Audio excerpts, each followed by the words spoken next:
Welcome to our webinar today. Thank you very much for joining. My name is Paul Salmon and I'm the Sales Manager for GAQ Australia. And I'm very excited to be here and introduce this information to you. Today we're going to be reviewing the integration of LP360 Drone and strip align with data captured using the DJI ZenMuse L1. LP360 Drone is our advanced processing and post-processing cloud software from GAQ.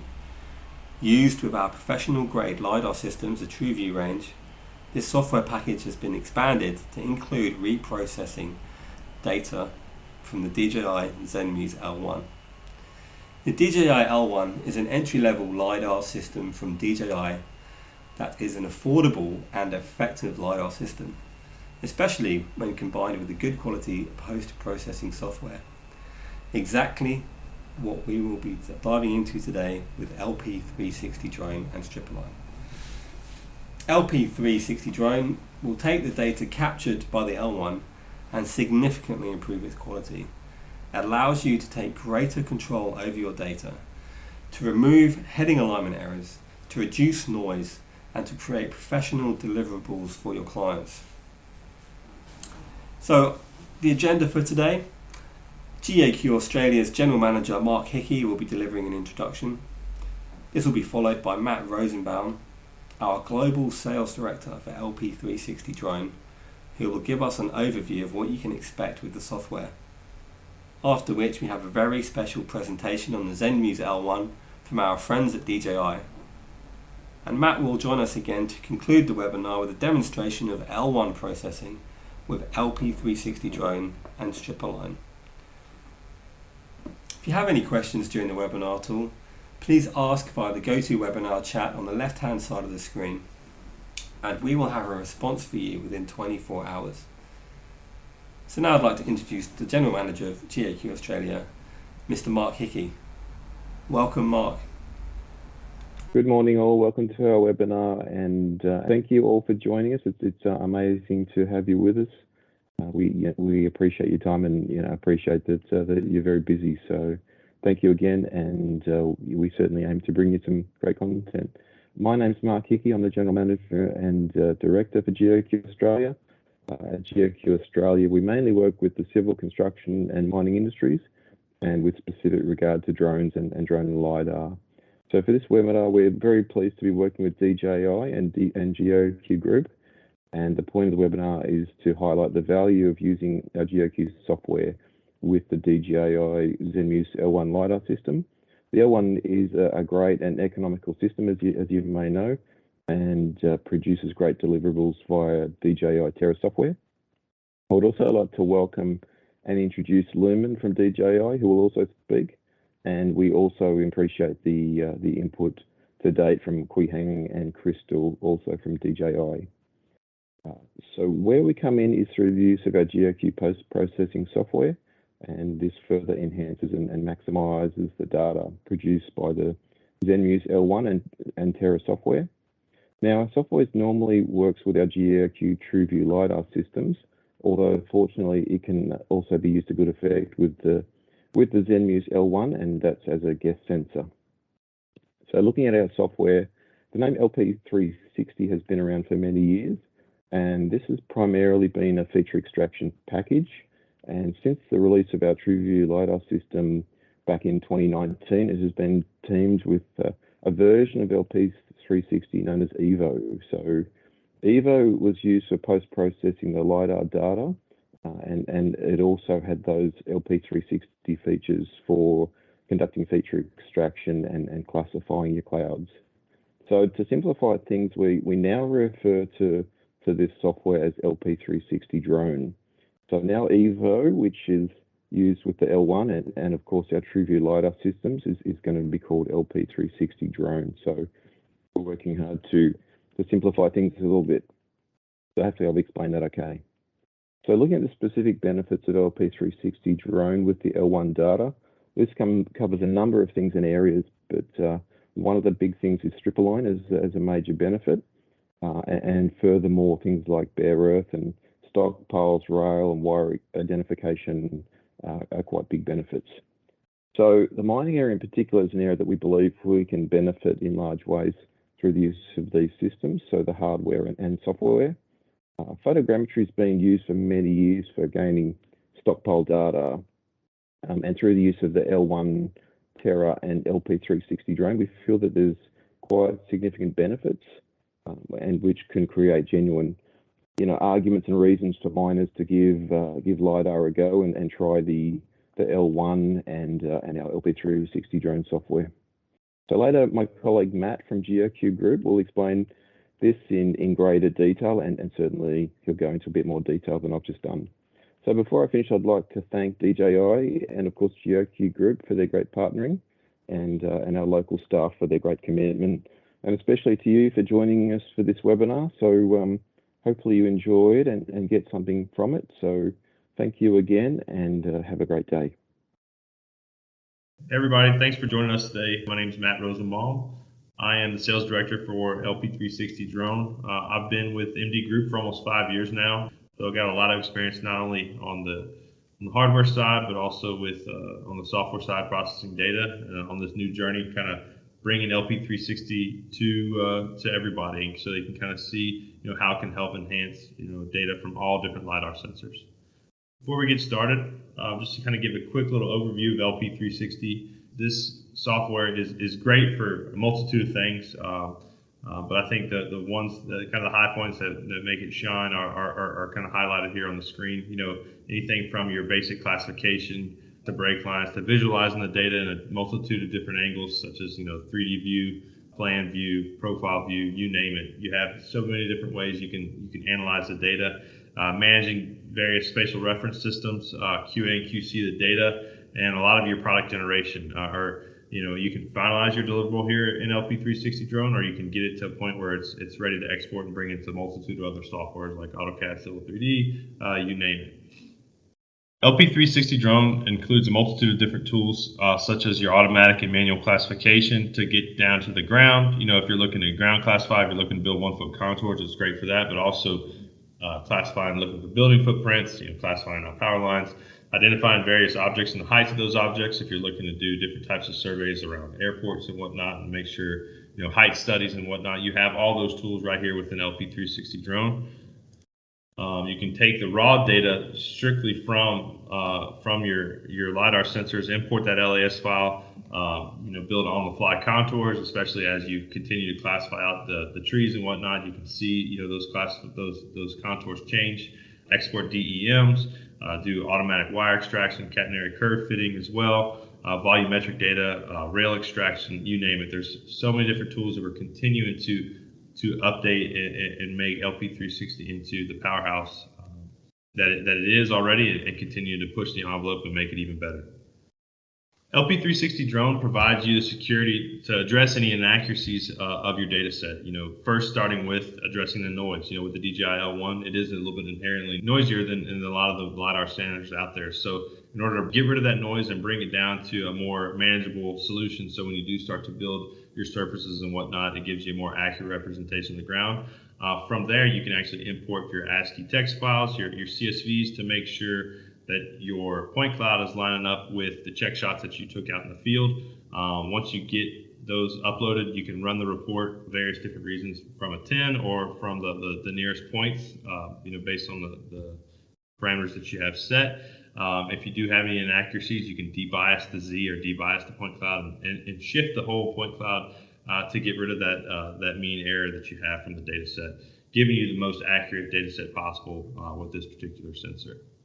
With LP360 Drone, grid to ground is no problem. So we have a suite of tools to manage all the coordinate systems that you might be working in, including local coordinate systems, especially for those, which is especially beneficial for all those construction companies that might be working in local coordinate systems, or 1,000 grids, or 500 grids. You have the tools within LP360 to make sure that you can work in the type of workflows that you're currently working in, regardless of the coordinate system. LP360 Drone simplifies the workflows to get your DJI L1 data, from very dense data down to something more manageable, allowing you to get it ready to export into various CAD softwares. Before you even do that, you can also build your brake lines and enhance the surface that you're building with those, using those brake lines. Get it down to a much more manageable data set that you can bring it into the various CAD softwares and finalize your deliverable in there if that is what you're looking to use this system for. One of my favorite tools within LP360 Drone is the ability to use this colorized point cloud in various different mediums, such as the three-dimensional view, which we talked about earlier, but also updating it and using it with the Image Explorer tool. You can actually drive to an image by clicking on a point of the point cloud. So if I wanted to click and visualize all the images that were taken on this part of the point cloud, if I click on that point cloud with the Image Explorer tool, it'll actually open all the images that were taken in that particular location. This kind of gives you a much better example of that. For instance, if I were to click on this part of this power line, it's going to pull up all those different images. I can actually click on that point on multiple images and it'll give me a 3D point, so an XYZ location for that particular point. So not only is LP360 Drone enhancing all the surveying you can do with the L1, but also allows for some great tools for inspection, especially when flying various critical infrastructure like power lines, towers, you name it. One of the most important features within LP360 is the ability to do strip align. And what strip align does is it actually addresses the inaccuracies between the strips of the data created from the L1. So if you do have any misalignments from one strip to the next, when we actually bring the data in from DJI Terra, we upgrade the last from 1.2 to 1.4, assign a point source ID to each one of those strips, and allows us to see if I have any issues, alignment issues, which we'll see in the live demo and how we address those. So strip align essentially uses an algorithm to actually take those two strips and match them like they're supposed to be, getting rid of inherent noise if one strip is sitting on top of the other. And the big benefit of this is you're able to see this because of the generation and everything we do in upgrading that point cloud to the latest and greatest and assigning a point source ID. Whereas straight out of DJI Terra, it's all considered one strip and is a lot harder to see if you have any of these issues with your LiDAR data. So many of you are probably asking why the DJI L1. The DJI L1 is our recommended entry-level UAV LiDAR payload. Of course, we're going to recommend our TrueView lineup of LiDAR sensors. But if you're looking to start, get your feet wet, the DJI L1 is going to be a step above most of your other Livebucks via sensors out there. One of the big benefits of it is a gimbal mounted, so it avoids roll holidays and optimizes the flight time. It also includes a seamless camera integration, optical flow aiding for improved heading. It's less expensive than other Livebucks via based systems. The most benefit you'll see, and which we'll hop into next, is integrated into LP360 Drone with the post-processing workflow. So you can get the most out of that sensor when using LP360 Drone and updating and enhancing the LiDAR data from this particular sensor. Thanks very much for the input and information, Matt. That is certainly interesting. We'll now hand over to Lumen from DJI, and Lumen will talk a little bit more about the ZenMuse L1 system, and we will come back to Matt after Lumen's input just for a little bit more information on processing the L1 data. Hi everyone, welcome to today's webinar. Thanks for taking some time to join. We will focus on two main topics in today's presentation. The first is the DJI L1 software update, and the second is a brief introduction of the upcoming Terra webinar. So before we start, please allow me to make a quick self-introduction. My name is Lumin Xu. I'm the new DJI solution engineer who will be based in Australia after training courses at headquarters in China. I'm an energetic, passionate individual with a strong sense of responsibility and always aim to deliver good performance. I intended to use my knowledge and my skill to support DJI Enterprise Australian business, including public safety, surveying, and mapping. And we will continuously promote drone application in energy industry with electricity education background and job experience. This is my honor to hold this meeting today, so thank you for your attendance again. So let's move to the next part, is the L1 upgrade operation guidebook. The ZenMuse L1 firmware has been updated from the V3 to V4, so don't forget to download the latest version in order to avoid the malfunction of our products. And there are three outstanding package updates regarding the L1 V4. The first is the terrain follow optimization to improve efficiency and enable simultaneous terrain follow and calibration. We have utilized the advanced algorithm to reduce the total length of the route and the number of the waypoints. For example, previously you may need conduct a 4,000 meters route length to complete the task, but right now you just need 3,900 instead, which means the efficiency has been improved by 10%. As for the waypoints, compared to the previous 120 waypoints setting, and now you just need 30 instead based on the waveform, which indicates 80% efficiency increase. And we actually going outside and demonstrate the test comparing the different performance between V3 and Wave 4 at the same platform. So here are some parameters and results I would like to share with. For the V3 terrain following, the actual flight time is around 24 minutes on the mountain area with a drop of 200 meters and 0.6 square kilometers survey area, 1,000 meters flight altitude, and 10 meters per second flight speed. And the last is the 10% lateral overlap, while the Wave 4 only costs 14 minutes using the same KML file, which means the condition is exactly the same. After calculation, the efficiency improved around 41%, which is impressive. So for the next part, it now can be automatically calibrated in waypoint, linear, and oblique flight after enabling calibration option. The calibration strategy is the acceleration and the deceleration will be conducted at the start point and end point of the mission. If the flight time between two waypoints over 100 seconds, it will automatically calibrate in the middle point. And also, for the visible camera of L1 supports generating PPK files. Now, in both manual and mission flights, PPK files of the visible camera will be automatically generated, including timestamp, MRK, and PPK raw being in file. And you can extract both of the files from the SDK cards depending on the situation you have. And finally, I would like to introduce the DJI L1 Operation Guidebook, which is a wealth of knowledge we would like to deliver to our customers and end users. We put a lot of effort to edit it, and you can find a lot of examples regarding the L1 operation, like the proper data collection, camera calibration setting, different use cases, post-processing, and a lot of good useful information you have a chance to review.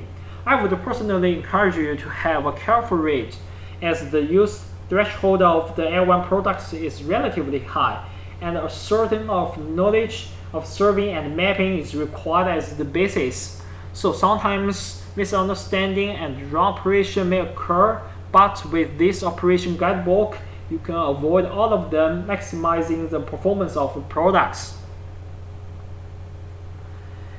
And this part is the L1 grid manual. It will be released in August. The purpose of this manual is to help you properly collect LiDAR data for the power lines, as the electricity industry is quite different from the others.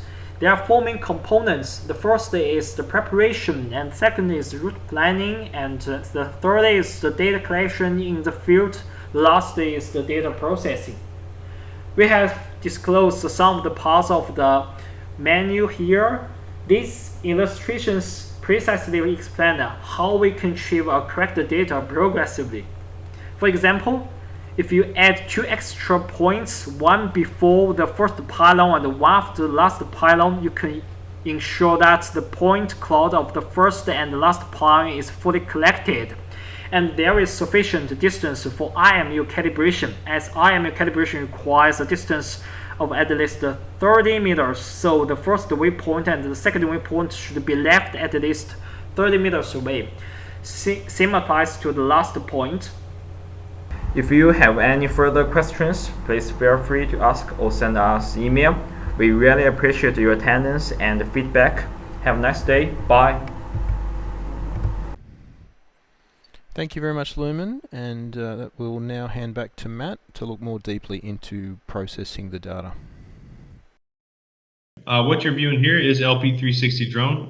We're going to first start with importing the raw data in the DJI Terra project right here into LP360 Drone, and then we'll work along the toolbar to update that data.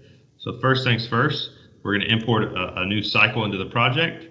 In this case, we're using a guest sensor from the DJI L1. We'll click Next, and we're going to go and add the DJI RAW folder. So this is going to be the ZenMuse folder. We'll select that, and then we'll have to go in and grab the folder that has our SBET, or the trajectory file, which is going to be in your DJI Terra project under your LiDARs folder. So select the LiDARs folder. Last thing we're going to do is we're going to add the Terra LAS, a layer within this software. Next, we're going to name this webinar demo. And then we are going to select the correct coordinate system. This was actually in Alabama West ellipsoidal. Click Next, and then we'll click Finish. And this is just letting us know that the ellipsoid is already in the software, so we'll click Yes, and everything is done straight from Terra.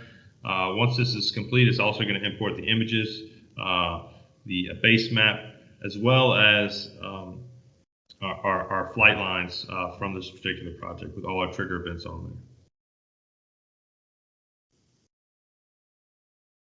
All right, now that everything is uploaded into our plan view, you can see that we have our flight lines. We call it the heartbeat of how the drone was flying throughout the flight, all of our trigger events, our raw LiDAR data, and we can see that over here, so I can turn it off and on in the plan view as well. But what we're going to do first is we are going to create flight lines. So we don't need the data on the curves. So we're going to create a flight line for each one. So we want to make sure we measure our shortest leg, which is roughly 450 meters. So when we do go to create our flight lines, we're going to say about 425, compute flight lines. And now we will have our 3 flight lines that we need to actually create the new LiDAR point cloud from.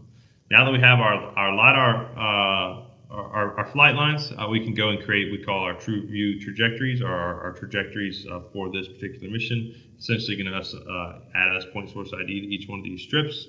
We're going to retain all the photos within the flight line, and we're going to start at flight line 1. So this will take about a minute or so to create our trajectories. So our trajectories are complete. We will then, as you can notice, we are working from left to right on the point cloud up here, or on the toolbar up here. So we will then, we call read geocode the LiDAR. So with the DJI L1, as you get further away from the swath, the data does get a little bit noisier. So we actually like to clip the data from the DJI L1 from the 82-degree field of view that it has down to about a 60-degree total field of view. So we'll do that here. We'll clip it at 30 degrees off nadir, so 60 degrees total. And we're going to update and promote that LAS from 1.2 to 1.4, and we're going to read geocode the LiDAR. Click Yes, and this will actually make us a brand new point cloud that we can actually compare to the original, and you'll see what we were able to do in the comparison between the two, and why this is important steps. So now we have 2 different point clouds. We have our original LAS from Terra, which you can see here, that has all the data, including the turns, and we're going to turn off this so we can see it a little bit better. So this is the original LAS. This is the new LAS that we just created. So you can see we just have the 3 strips that we created, and nothing more. So the big benefit of the 2 is if I switch this over to point source ID, you can see I have my first strip, my second strip, my third strip. The original Terra LAS looks like this. So when we go and we click on point source ID, it's just one solid strip. When we do try to cut a cross section of this, you can see this data. If I switch it over to point source ID and we zoom in, we're going to make our profile a little bit smaller.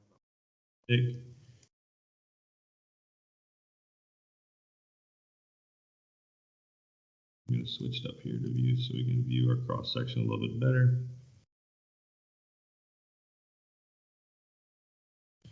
So here's a good angle where we can see our data, and we're going to make it a little bit smaller profile. We can see our point cloud and how thick it is. And as we get closer to the edge of the swath where we have overlapping swath, you can see it gets thin again because this is where two of the edges of the swath are overlapping. And if we make it a profile, you can see how thick it is because of the two strips sitting on top of each other. And then it'll get thinner and less noisy because it's just one strip of data sitting on itself. So with the data straight out of DJI Terra, you can't do much about this. When we update the data from and add a point source ID and actually clip the edges of that swath where we get rid of this alligator effect, we like to call it, where it gets thicker towards the ends, it's going to look like this. So you can see I only have data from one strip here because we clipped it from that 80 degree to 30 degree. But as you start to scroll a little bit more to the left, you can then now it becomes a little bit more clear. That first strip, or that red strip, is sitting on top of that green strip when these are actually supposed to sit within each other. So what we're going to do is we're going to run our strip align tool to actually make that data fit within itself and give us a more accurate point cloud. So before we do that, I always like to make a shape file that we can go back and reassess this particular area, and just call this shape. Click that, and we're going to draw a box around this area. Call this calibration issue strip line, so we can actually come back and reassess this particular area after we run our strip align tool. So the strip align tool is right here on our toolbar, and we're going to run it with the new last file. We're going to call this new point cloud align LAS. We're going to submit the job, and it's going to take about a minute for it to complete. Once it's done, it'll actually send me an email, and it'll also, we'll see this up on the screen, have a little green flag letting us know that our data is completed.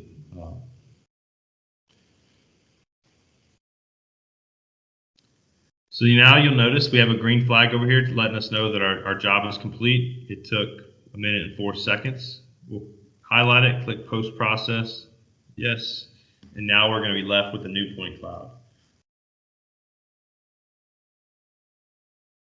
called the aligned LAS. So we're going to switch it over, and we're going to run a profile in this particular area again.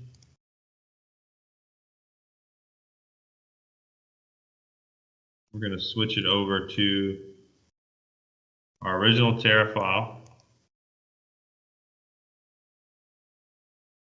So this is the original file out of Terra. Here is our updated LAS, so you can see the 2 point clouds sitting on top of each other.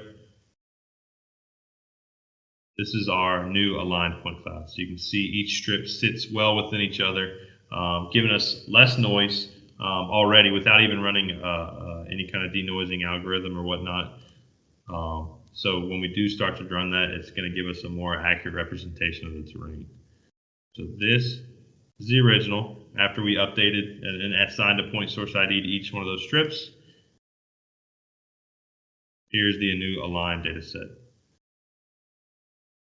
So you can see how much more powerful this makes your DJI L1. You know, if you do have some issues in the data, you can now address them within LP360 Drone. And then if you do need to run some kind of alignment like strip align, you're able to do so to make sure that your strips sit within each other and giving you more accurate representation of the terrain. So next, what we're going to do is we're actually going to run a quick, we call smoothing or denoising of the data set.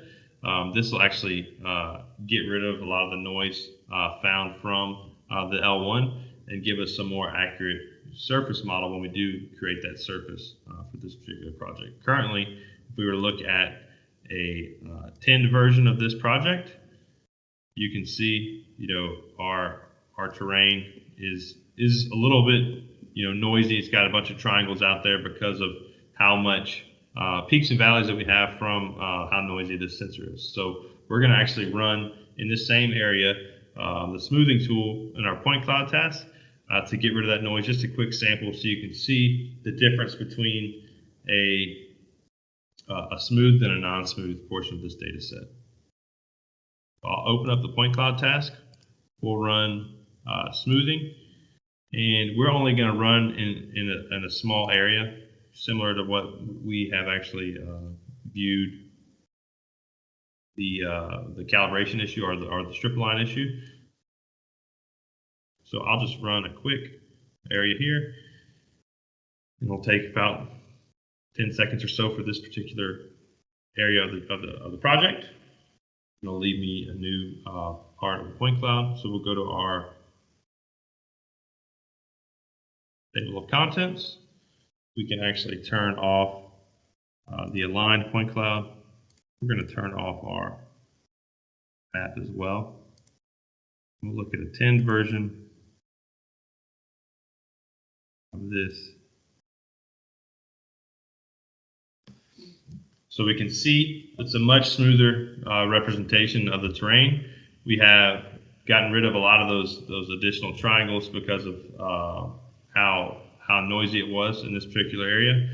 If we do go from one to the other, you can see just how different these two data sets look like, and we'll cut a profile across it as well, so you can see the value, of what it was able to do.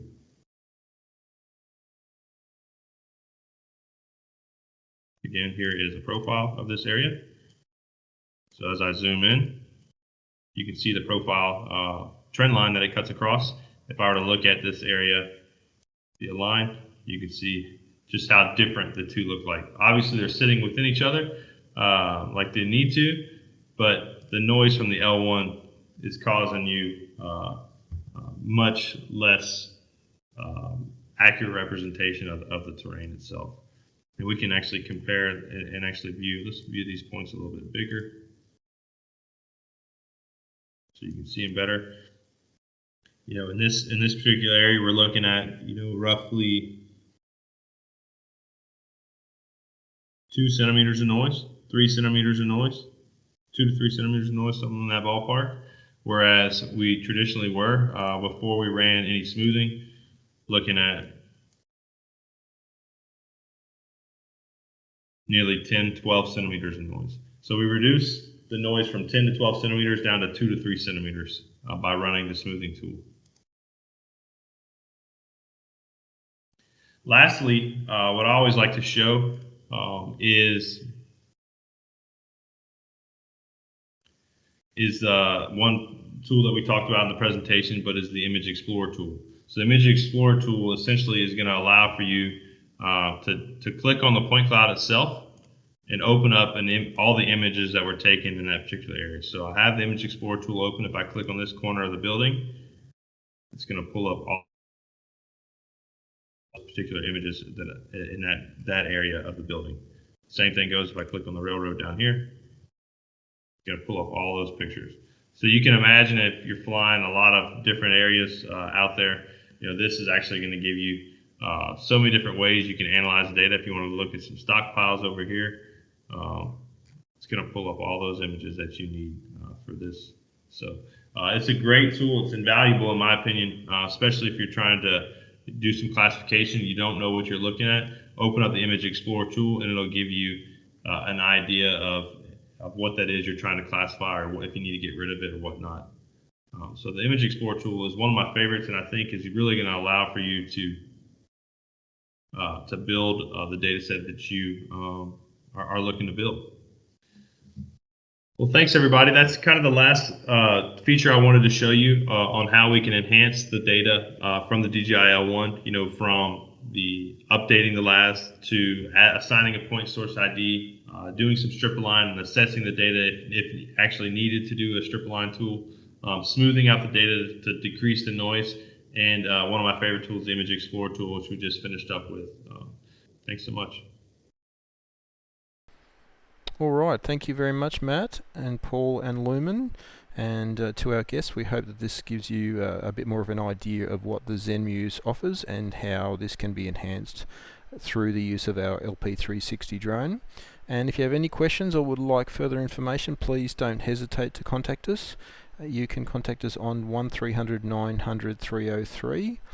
And just to wrap up, my name again is Mark Hickey. I'm the GM and Director here at GeoQ Australia. And we thank you very much for your attendance, and hopefully you found that to be worthwhile. Thank you very much. Have a great day.